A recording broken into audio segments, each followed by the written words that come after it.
Welcome to the Lock Shop with Nielson and Hustler. What is up, Lock Shoppers? Welcome to the Lock Shop presented by Play Alberta Live right here on your clear choice for Edmonton Sports, Edmonton Sports Talk. Matt Awanek in for Dustin Nielson. I will be in for Dusty today and tomorrow on the Lock Shop. With that said, Haas will be making his return to the Lock Shop after his time out in Kansas City to watch the Chiefs, to go watch the Royals. And yeah, unfortunately for everyone else that thought it, he did not make his way to the Estes. Maybe we could plan for that next year, but Haas will join us in a bit to talk about his time in KC. We'll also look at the Thursday nighter tonight as we got the Dolphins in Buffalo to take on the Bills.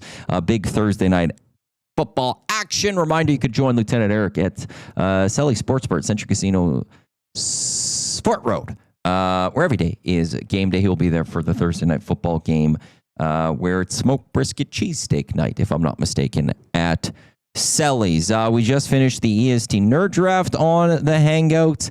So at some point I will throw that up because it all will come to me and I will throw it out there. I don't know if I will get to it during the Lock Shop today, as I'm busy talking with Haas and talking with you and reading your comments in the nasty chat or Paris Jewelers inbox 780-218-9999.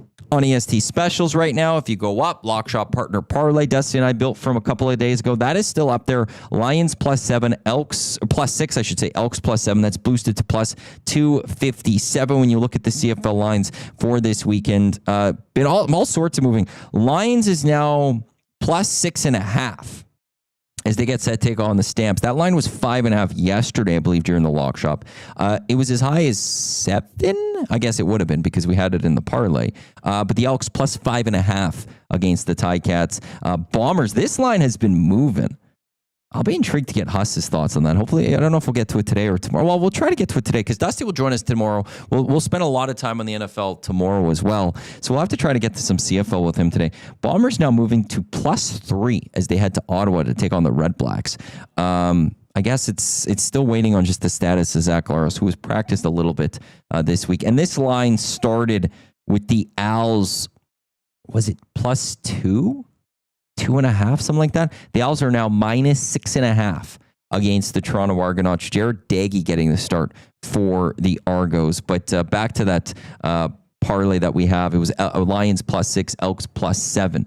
And that is +257. Jay's play of the day from yesterday boosted to +105. It's the Dallas Cowboys -1 against the Chicago Bears. And then Dusty's early bird bet, James Cook anytime touchdown. Devon Achane 5+ reception. That is +110. Reminder with Play Alberta, the promo codes for this month, EST Sports YEG 50, deposit 50, get a free $50 sports bet for both of those. We're a little past the halfway point of September, so still lots of time to get in on those ones. And yeah, new improved odds for all North American leagues, including the National Football League, up at playalberta.ca. Maverick CFL teasers today.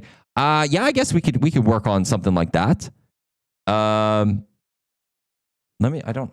try to remember to get to that. And so Kirk, Maddie, are we going to show Hustler all the AI images? I will try to. Actually, I need to open up ChatGPT then and see if I can update.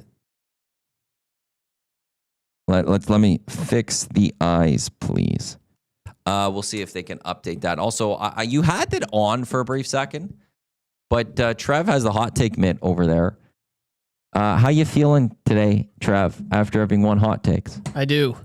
Yes, I have won. I did win. It was a great morning. I had a lot of fun on today's morning show. If you haven't checked it out, I definitely recommend you do. It's been a long time coming. I swear that's how it is for me.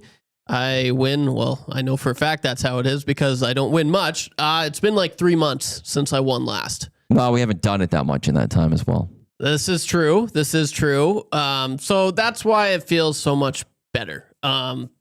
There's a few moments in the summer where I wanted to take it back home with me. I remember there's one day I was like, oh, I'm going to win this. And then I didn't, but I had plans on going fishing with it, which sucked because I lost, but it was a lot of fun. Hot takes was pretty good this morning from everyone.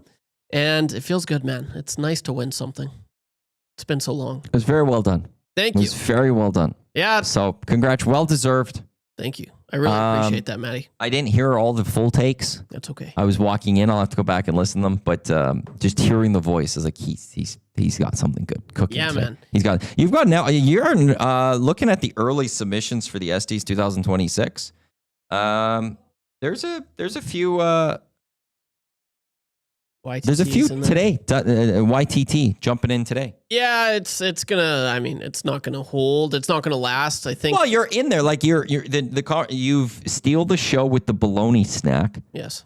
Or whatever. That's an episode of the show or episode of the show. Yeah. I don't know. Episode of the year. But I mean, so much. We've got you dreaming up your theory about Bettman and McDavid. Oh, that was good too. And we've got you doing Herbert as the pervert to perv on your hot takes.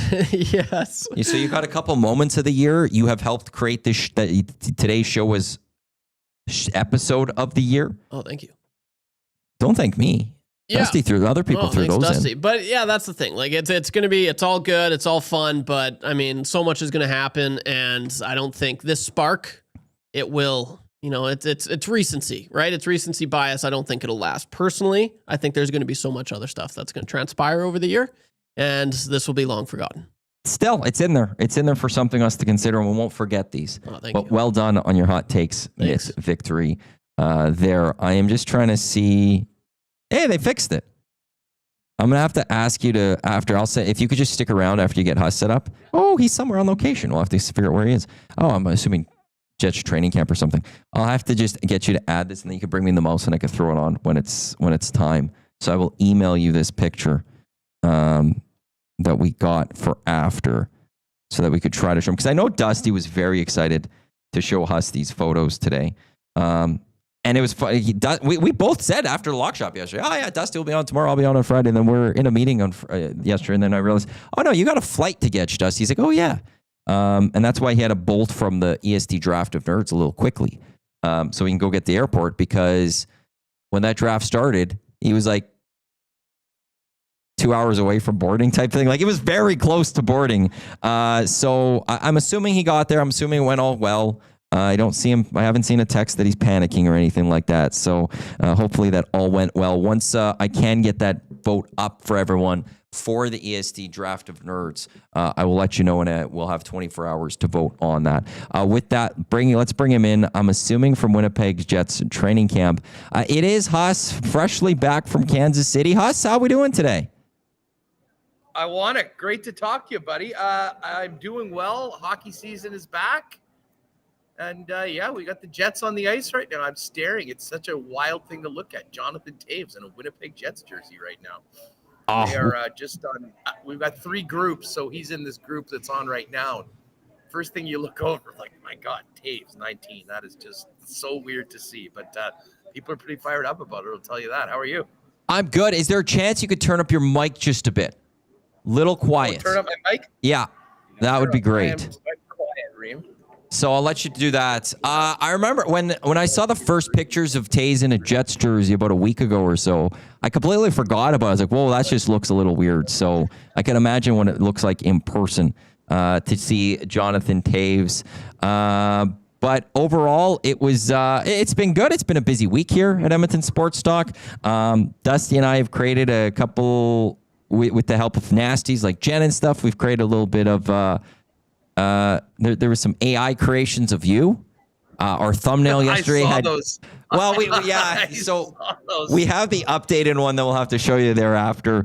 But we had our SDs. There was a solid showing of nasties who were there to protest the lack of respect given to the lock Warm shop. my heart. There was Hey, is this better also. now? Go ahead. 1, 2, 3. 1, 2, 3. Yeah. You hear me? A little bit better. Well, I'll let the nasty see. How is that for us, for you? Because for me, what I'm seeing on the levels looks pretty good. So let me know if that's all good for what you can hear. I will also say that, it was there was a buzz though that people thought you and I had cooked up something in terms of you coming to the Estes, and this was a whole ploy. And I was like, damn, I wish I actually thought of that, because that would have been something. And then Eric's like, Haas hasn't even tweeted all day. And I'm like, he's not coming, guys. Like, even though this would have been perfect, like, and especially the wrestling scene, like as the Estee's about to start, like Stone Cold music, and then you come on out. I wish I was smart enough to come up with that. Table this for next year. Let's table this for next year, Iwanek. I would love to be out there. And yeah, you know what? Eric, of all people, because he's a Mariners fan, isn't he? Yeah. So I went to the Royals Mariners game on Tuesday night, and it was absolutely crazy. A big dumper hit a bomb in the third and then a bomb in the fourth from opposite sides of the plate. 55 and 56 broke Mickey Mantle's record for the most home runs by a switch hitter in history. And Remo, what was what's the Mariners DH? Canzone. Yeah, Canzone kind of just quietly went 5 for 5 with 3 home runs, one of a handful of guys ever to do that in Major League history.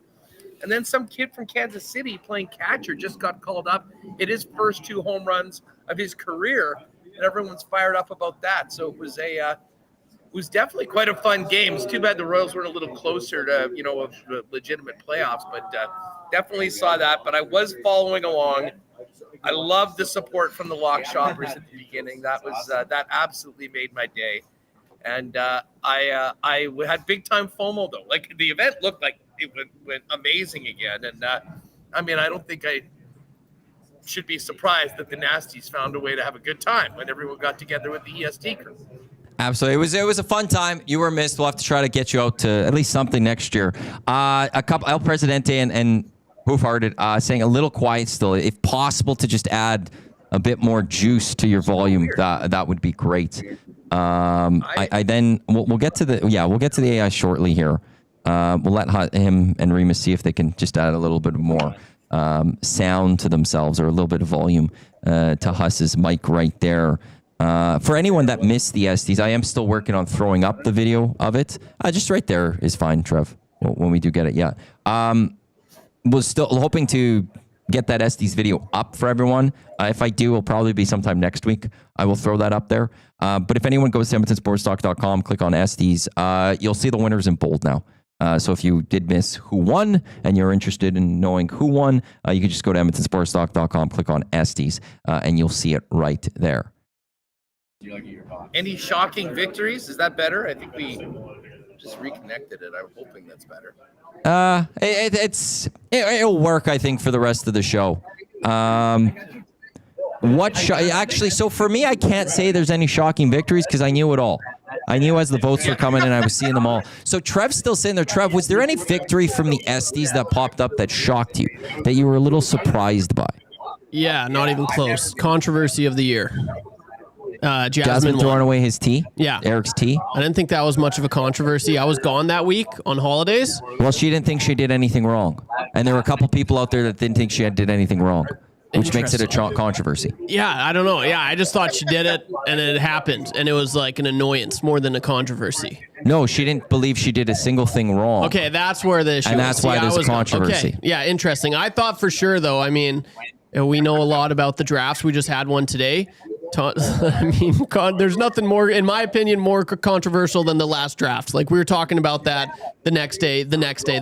Like it was every single show was talking about that. So I thought that was the front runner. I thought that was going to take it for sure. That's my opinion, probably. Okay, so there's that's Trev's most shocking moment, or that one for you there, Huss. Gazzola not being involved in the biggest controversy of the year after all of the draft tomfoolery and it coming to a head last time. That is a little surprising. Well, we had a draft today, so we've come to a conclusion potentially here. We had a draft today. Glue Guy was relegated, so Reed Wilkins won the play, and he joined the draft today. So it was Eric, it was Dusty, it was Tommy, it was Reed, same commish. Quinn Phillips was in. And it was a clean draft. There's no real controversy that's come from this. And last Christmas, Jay was not on the draft. Reed had filled in for him as a proxy, and Dusty had issues where he couldn't speak, so he wasn't talking. And it was a clean draft that we believe, or at least a couple of us are pontificating, that maybe they're Jay and Dusty together. It seems creates all the problems. Jay knows how to push the right buttons of Dusty. Dusty comes out and says things, and it causes all the controversies to come from everyone else. The controversy from the commish to a degree. The controversies from Tom Gazzola. It may be due to the fact that Jay and Dusty together is the secret sauce that creates those controversies in the background that we haven't noticed. And now that the 2 times they weren't together have been the cleanest drafts we may have ever seen. That's an interesting take. I will tell you, as a multiple-time participant in EST or Nielsen show drafts and a former champion, I will remind everybody. I think Dusty pushes the rules more than anybody. I think Nielsen is absolutely the guy. Listen, I think I can get a new headset. I think that's the issue with this. But anyways, just before I switch up these headsets, I will say, I think Nielsen is behind most of it, and even more than Tom, who I know looks like to try to get his as well. You want to know something? I will say, I don't think you're wrong in that assessment. Oh, you can still have him up there. He's just switching his headsets. You could still keep it. Yeah, he's just taking his headsets around. I would say I don't think you're wrong with that. I think there is something very much to that. And I think Jay kind of also knows that. And Jay pushes the right buttons with Dusty. And that is what has created a lot of that stuff. So you're right on that. So we shall see. We shall see. If next draft is clean again, then I think we're starting to see a little bit more of what maybe is the problem. Dusty did want me to, so here's the AI picture that we have of you. This is you in a Bombers hat shopping for groceries at 7-Eleven with a Diet Pepsi in your hands. Doing AI pics of me now. Listen, that's not far off. That's, yeah. I mean, that literally happened this morning. I'm just not wearing We got you a nice W hat, and yeah, it was. We were having a good time on the show yesterday, getting all those created and stuff. So there's the AI photo from I of saw you. the one of me as the devil. Yes, I saw the one. It was the cutest. As Otani. Yeah, I was a pretty cute devil, like as far as they go. Yes. The the Otani signing was quite funny, and then of course the all-timer Briar Tuck. How about Brad Gushu retiring? Yeah, it's that's a long career. Like, I think for a lot of people when it comes to Brad Gushu, it's easy to forget he was an 2006 gold medalist for Canada at the Olympics. Like, his time goes back that long ago. Like, I remember when he was up and coming. That's almost 20 years ago. Not over, but like his playing career professionally at a high level spans over 20 years. He ultimately walks away with the most Briars as a skip, or after this year, we'll see what the official number will be. Where does he rank for you on all-time men's? Is he number one skip of all time? I think he is. I mean, when you look at the success that they've had nationally, internationally, I mean, I'd have to. I mean, Kevin Martin obviously had a great run. Randy Furby had that run with Nedwin, and they were incredible for 3 or 4 years. But Brad Gushu's been really sort of on top of the game at a time, I will say, where the quality, like Canada's always had a lot of great curlers. Yeah. But I think what it's taken to stay on top during this era was probably more than it ever been before, with so many teams taking it seriously and having to carry to the Olympics. So I think off the top of my head, I think I'd have to put Brad Gushu up right there, which is kind of the reason why it was so surprising that he's stepping away at this time, because he's still basically on top of his game. He's still a relatively young man.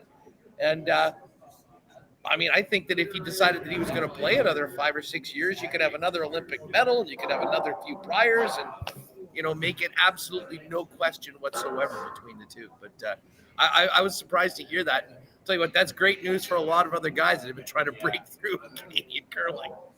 Oh, no question. I do. Here's the battle I'll have, because I think it's the battle. It's him and Kevin Martin in my eyes for all time, Skip. Kevin Martin had to come through Alberta at a time. Like, there was no Team Canada. If you won the Brier the year prior, you had to still go through provincials and win.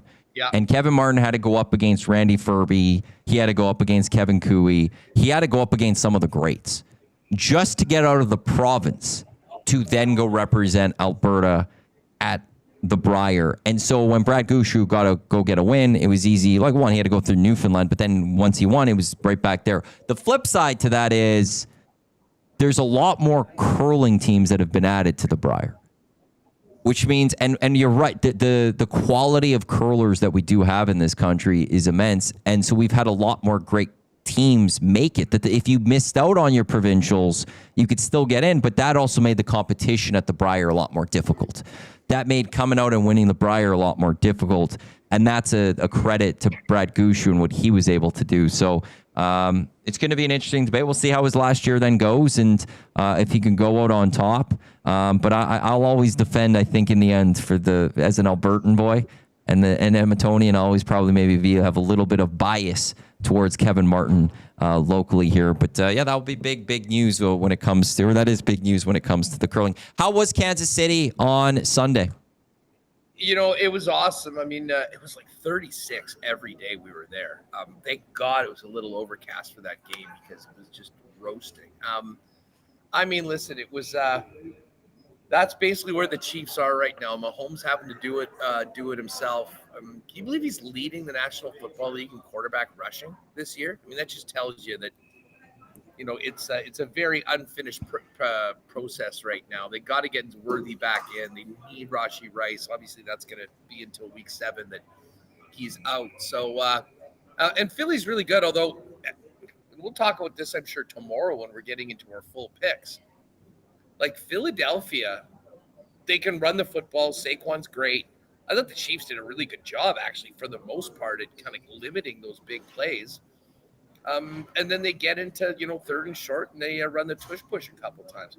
I had to laugh at how much oxygen the tush push conversation took over on Monday coming out of that game, because this was finally, I mean, you have a Super Bowl rematch on America's Game of the Week. It's the national TV game. I mean, I didn't see what the numbers were, but I'm sure they were absolutely massive. And people were treated to tush push after tush push after tush push. And listen, I don't begrudge the Eagles for doing it. I mean, that's been a big reason why they're the champs. But when you look at a couple of those ones that happened in the fourth quarter, with almost the entire Eagles line being starting early and being lined up improperly, and it never gets called. I'll just say this. Last year, the vote to ban it was 22-10. They needed 24 and a 75% majority. I'm pretty sure that those final 2 votes were achieved on the weekend. So if you're an Eagles fan, and again, I wasn't the guy pushing for it. I'm just telling you the way I think it's going to happen. I think that on Sunday was the death knell of the tush push. And come the offseason, they will get the 2 extra votes. And that won't be an issue anymore. But it sure is frustrating to be on the other side of it, knowing, and I mean, late in the game when they've got 3rd down, they just do it. Even if it's better for them if they don't get it, because they know they're going to get it the next down, and then you've just chipped away another minute and a half off the clock. Do you want to look at the Thursday nighter first, or do you want to, because tomorrow we'll do full NFL. Dusty's going to try to jump on at the start of the show, he's going to try to jump on. Or do you want to do some CFL first here? Let's go to the CFL right now, Maddie. I'm a lot going on in and around the league. And, I got back last night and I'd sort of been off the CFL beat for, basically Saturday through the weekend. And I was sort of taken aback by a couple of the lines. And then I'm like, okay, well, some things have changed. And obviously, first and foremost, looks like Drew Brown is going to be back in action for the Ottawa Redblacks. And that is huge for Ottawa. And that's why they're 2.5-point favorites over the Bombers. Chris Streveler's been QB1 in practice. Very strange. Zach Caleros is out there. He's in uniform. They haven't ruled him out. but he hasn't been practicing very much. I think he played safety with the scout team at one point yesterday to help them plan for the Ottawa defense. And that's 2.5 points. So that is interesting. And then, of course, you've got. Did I miss something? Did all the Argos quarterbacks get injured? Well, Nick Arbuckle got hurt. Nick Arbuckle got hurt against the Elks. Chad Kelly's not ready. They only have Jared Deggy. Kelly still is not ready. Kelly announced that he was ready to go 2 weeks ago, and we wasted a bunch of time talking about would you bench Nick Arbuckle for him, which we all said was nuts. Yeah, he had the whole comeback video, but he didn't dress last week, and Jared Daggy came in, had one drive, helped the Argos beat the Edmonton Elks. Nothing special, though, from him. It's going to be Jared. Like this, the Argos Owls line at the start of the week, I think I'm trying to recall the exact number. It was Argos +2, I think, or Argos +2.5. And this is completely flipped. Even before the Daggy news, it started switching, but it has now gone all the way to Argos are now +6.5 from -2.5. So just a complete change when it comes to that one. I'm also just saw this one happen because I think when I started the lock shop just today, and anyone could jump in and tell me if I read this correctly or not, but I think I said that the Lions were +6.5. That's all of a sudden Lions +4.5. That has just shifted, I think, 2 points. Or 1.5. It was either -6 or it was -6.5. But that line has already now moved again to Lions +4.5. And then the Elks, they're +5.5 against Hamilton. With what we saw, like you wouldn't have been able to see much of it. MBT, Owls, Philpott, huge game in Saskatchewan. Pardon? Give me a quick. Like, I saw the score and I'm like, wait a second. The Riders almost gave up a 50 burger to MBT at home. That is. We've talked about a letdown after, those two massive rivalry games. I could have never imagined that Rider defense getting shredded at home by McLeod Bethel Thompson. Yeah, you said that last week. You said when we were talking about that game, you said one of the worries for the Riders was going to be the letdown following the two big wins against Winnipeg and the fact that they're coming up on a bye week. Like this week they're on a bye and you're taking on Montreal. And it was like Tyson Philpott, he came out with an unbelievable performance. They just got off to a huge lead, and they didn't let off of it and gave the Riders a little bit of, maybe they were feeling a little too confident in that one. And MBT, he's a quarterback. He can be big. Like when he was here in Edmonton, he had a couple games that were just massive games. Just couldn't get the win, but they were massive performances. And then there's the other games where he couldn't do anything. You never know what you're going to get from him, and that was just one of those fantastic football games. I really like that Owls defense going up against the Toronto Argonauts. So I do like them to go beat on Jared Deggy and the Argos. What do you make of Lions and Stamps going into this weekend? Well, I checked it last night, and I saw it was at around 5. And this is a huge opportunity for. I mean, listen, we know what Calgary's done inside the division. If I'm not mistaken, this is the first time these teams have played. Yes, it is. This year. So we still don't have any sort of data with the head-to-head matchup between the two teams. But listen, Bomber fans, especially Rider fans, know how good Calgary has been and what an opportunity getting that loss for Saskatchewan last week. So I do think that Calgary is going to be very much ready to go. I just have a hard time laying 5 points or 4.5, certainly 6 against a team with Nathan Rourke. Like, I don't have a lot of confidence that BC's defense is going to be good enough to win this football game. But I do have confidence that it seems like almost no matter what Calgary does, I kind of have a feeling that Nathan Rourke will have some sort of an answer and offense to keep this game close or close enough to at least cover the number. And still backdoor covers, even if they get down by double digits, are firmly on the table. So I don't know. Maybe I'm just in so much of a Nathan Rourke bubble that I'm kind of ignoring the fact that this defense gives up 50 on the reg, and Calgary is really, really good, and Calgary is at home. Was Calgary on the bye last week? Calgary's coming off a bye. Not only are they coming off a bye, the last game before the bye, they got dominated by the Elks. So this is going to be an angry, pissed off Calgary Stampeders team that are at home. The thing I have pointed to when I was talking about with Dusty a couple of days ago was, like, to me, this comes down to who do you think is going to win? Is it going to be BC Lions winning, or is it going to be the Calgary Stampeders winning? Because if you think the Stamps are going to win, every game this season but the 1-point loss to the Winnipeg Blue Bombers has been by double digits or more. They're averaging margin of victory is 15 when they win. There's just the one game against Winnipeg where it was by 1. That if you think the Stampeders are going to win, like based on what they've done this season, they're covering right now of the 4.5, the 5.5, whatever you might see out there. They're covering that. And so this comes down to just who do you think's going to win? And for me, I just have zero faith in the BC Lions defense. I could absolutely see the BC Lions having a nice lead. I could see them being up 24-14. I just don't see them holding on to that because that defense has struggled with that. And if the game last week is Ottawa came to town, Ottawa beat them 2 weeks ago with the comeback.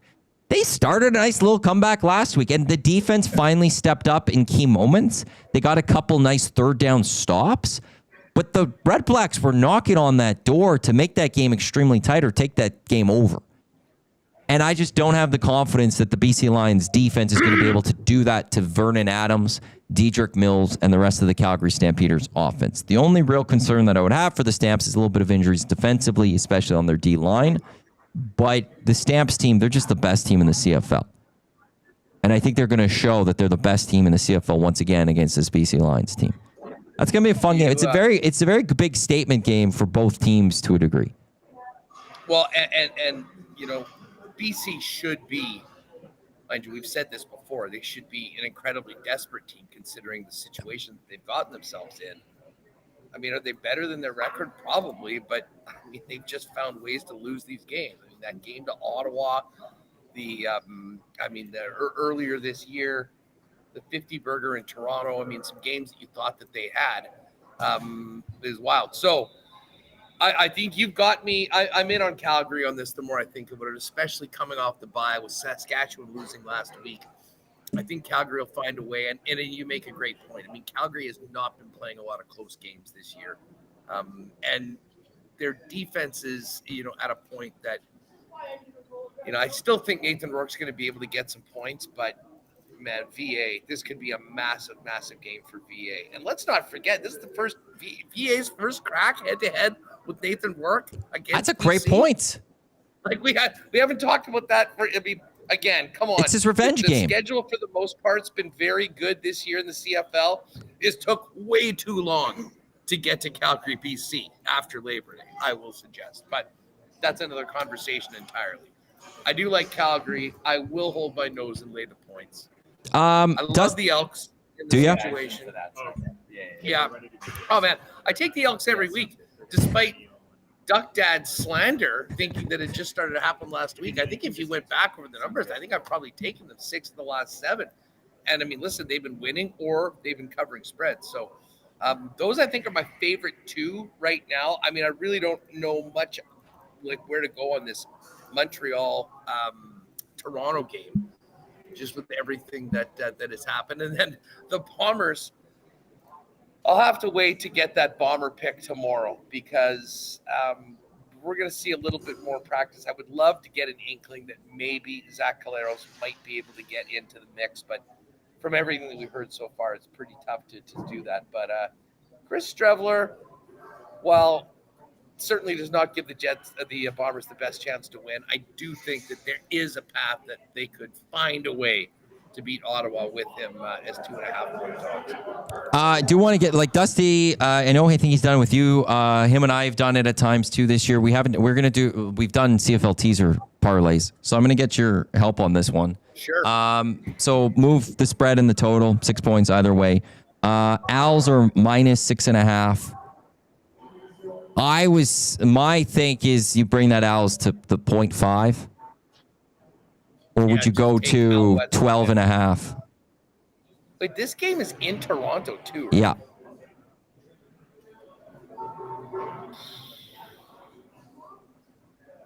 man, this is a tough one. Just in that, I don't know anything about this quarterback that's playing. Jared Daggy spent some time in Edmonton. There was a lot of hope out of him. He played one game, started one game, didn't go well. He's kind of been the short yardage guy. Led a game-winning drive against Edmonton last week, but the Elks defense played a prevent. I think it's a tall order to ask him to come in and expect that he's going to continue doing what Nick Arbuckle has been doing. Oh, for sure. But I mean, can they keep it within 12 and a half at home? I mean, that is the question. They crazy that he came in and if he led the team on the game-winning drive, maybe we should have a little bit more confidence in him to stay. I think if you're going up to 12, it's just a lot to ask for from the Montreal Alouettes. You know, the Toronto defense has been known to put up touchdowns. The Toronto special teams has been known to put up touchdowns. That's where I feel like you just don't want to get burned that way. Yeah, like I think that there's probably a greater chance. Let's think about this. There's a greater chance of the Argos winning the game at home or Montreal winning by 13 on the road. I think better chances of Toronto winning at home. That's why I'm thinking Toronto plus. We're going to tease the Argos up to plus 12 and a half. Oh, Argos too, 12 and a half. Oh, I like that. I wasn't even thinking that. Yeah, Argos plus 12 and a half. And then the over-under is 50 and a half. Bring that up to 56 and a half and take the under, or bring that down to 44 and a half and take the over. I would have to say under. Yeah. I'm thinking we bring it up and take the under. Yeah, 56, and that's what I had written down there for that. You got the Stampeders minus 4.5 with the BC Lions. The over-under is 54.5. I was thinking bring that either in the over-under, you bring that down to 48.5 and you take the over. What would you feel about the line there? Would you bring the BC Lions and take that to maybe Lions plus 10.5? No, I kind of think that if anything, I think you kind of think about the way the Calgary has smashed teams. I mean, we basically get Calgary plus 1.5 at home. I like it. That's what I had written down, was going with the stamps on that one. So we'll go with that. Winnipeg, Ottawa. Winnipeg with Play Alberta. Winnipeg's plus 3. Over under 52.5. I was thinking I would move the Bombers to the plus 9. Yeah. And then the over under, I would bring it up to the 58 and take the under, even though I hate taking unders.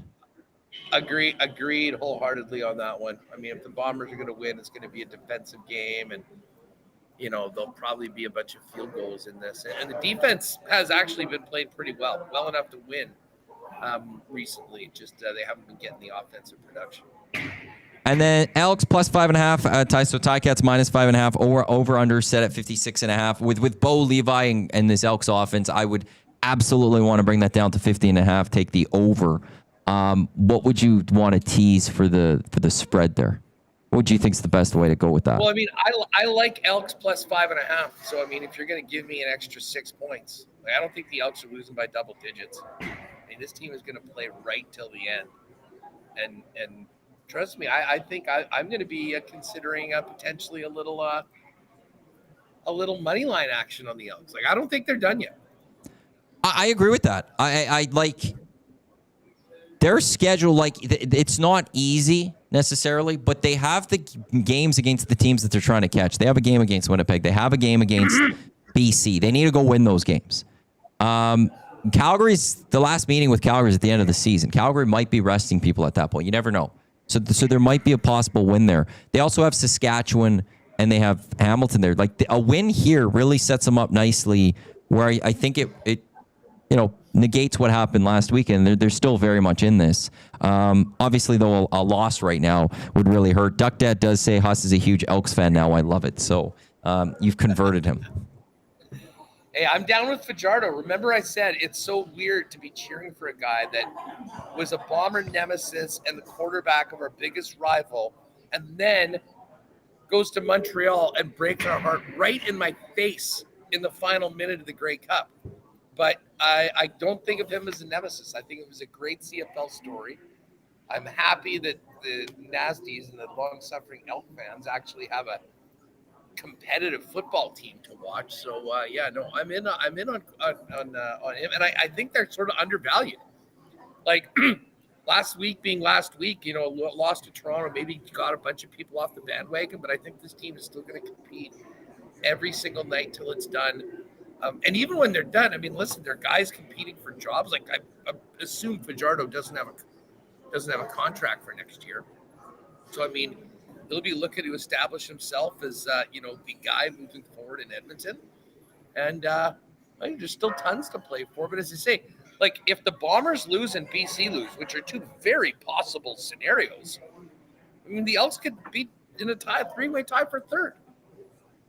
Yeah, and they're right there, and that's they were in that three-way tie last week, going into it almost. We'll see how this all plays out tonight. We got Thursday night football. You got the Miami Dolphins in Buffalo to take on the Bills.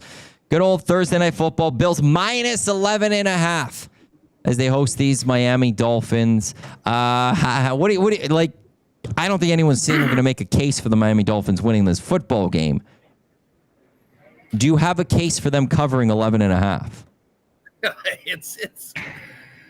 It is so tough. I mean, I think there's probably a better chance that Mike McDaniel is fired tomorrow than the Dolphins covering this spread. I mean, with the way the Bills are playing right now, they haven't needed to do anything sexy at all. I mean, they've just been handing the ball off to James Cook, Josh Allen runs. I mean, they haven't had to really air it out. I have a feeling in prime time with that stadium being packed and everyone rocking, they'll want to get a little bit more going. But I mean, the only thing going for the Dolphins is that this is week 3 and not week 17 when they usually get smashed in the cold. It won't be cold, or it won't be that cold at all. So they should be able to hang in there. But I mean, as much as you will never see me lay massive points,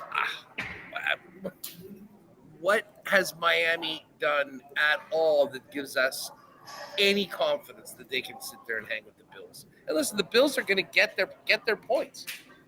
I mean, like, let me just quickly look. What's the team total for the Bills in this game tonight? Like 34, 35? I'm just going to pull it up right now.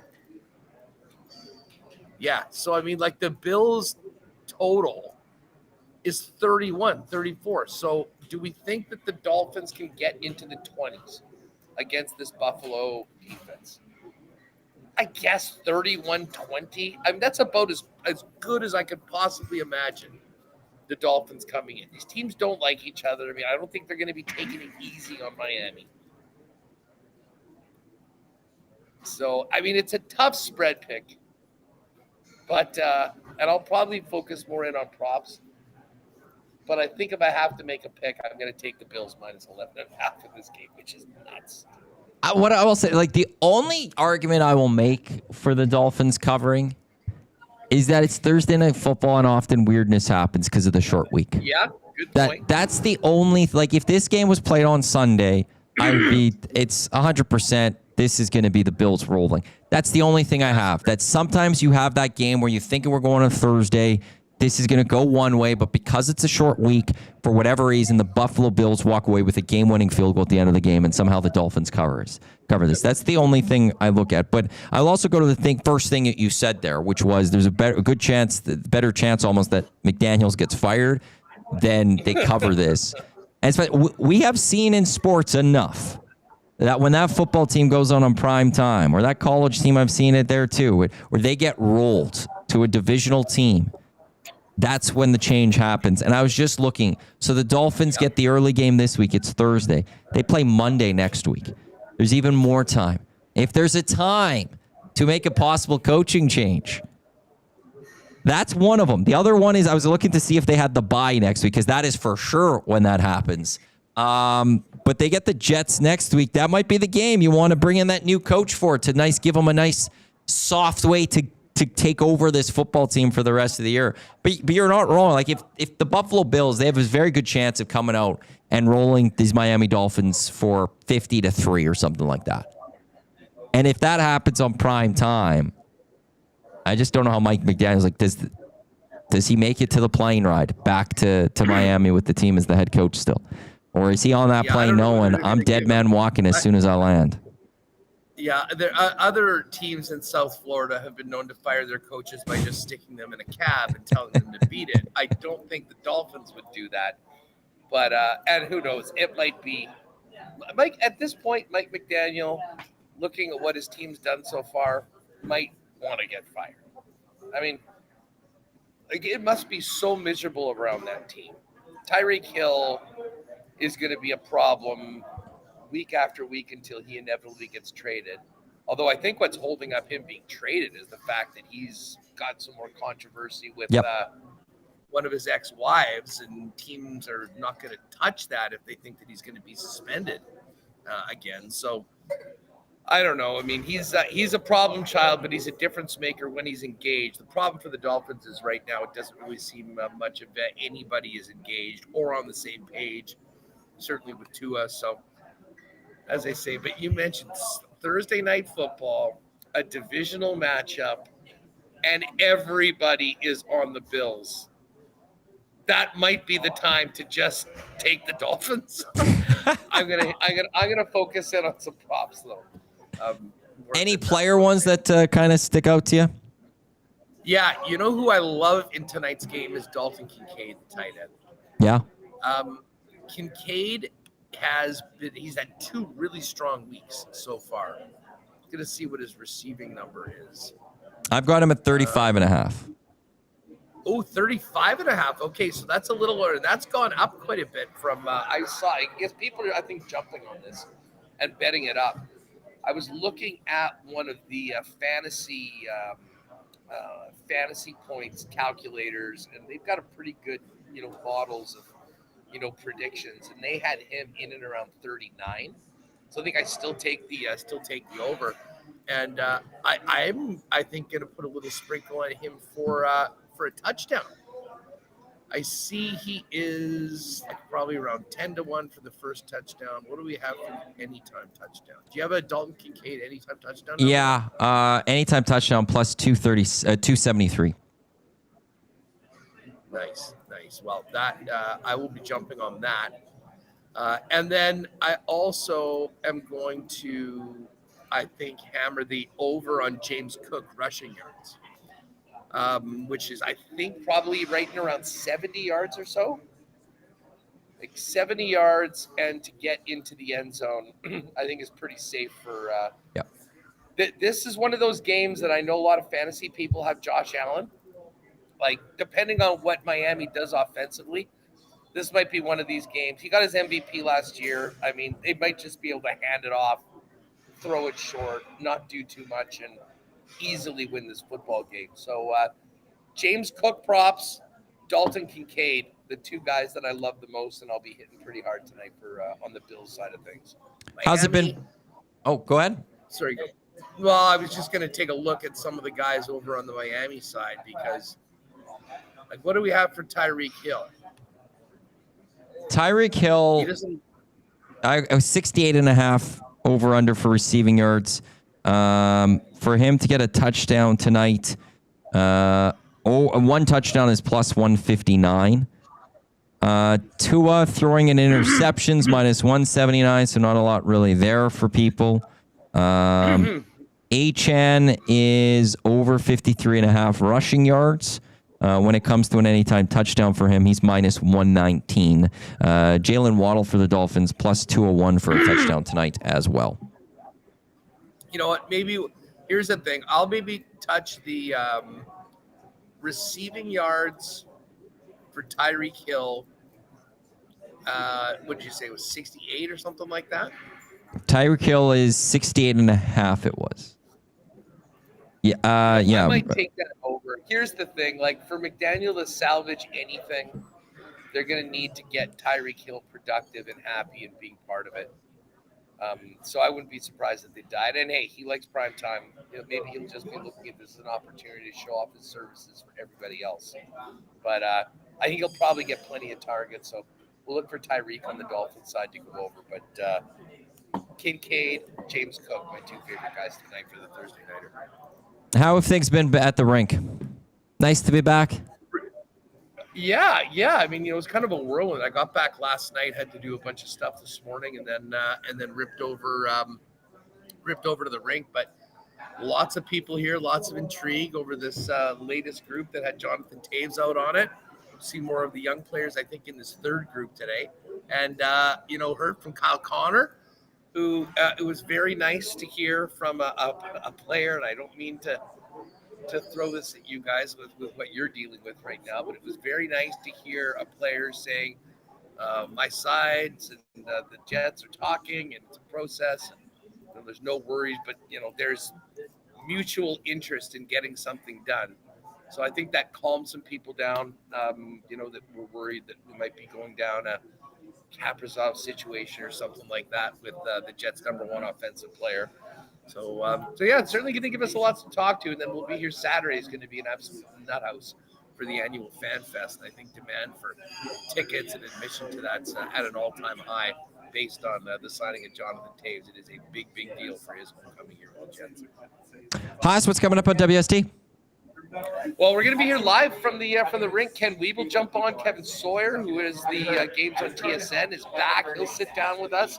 We'll hear from Kevin Cheveldayoff as well as Kyle Connor.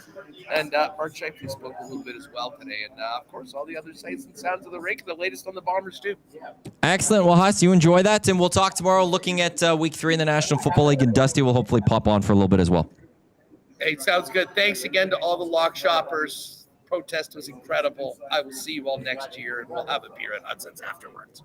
There he is, Haas Remus, coming up, WSD Winnipeg Sports Talk. Go check them out. Coming up at noon right here on Edmonton Sports Talk. We got two guys in a goalie, Hernan Gager and Cass.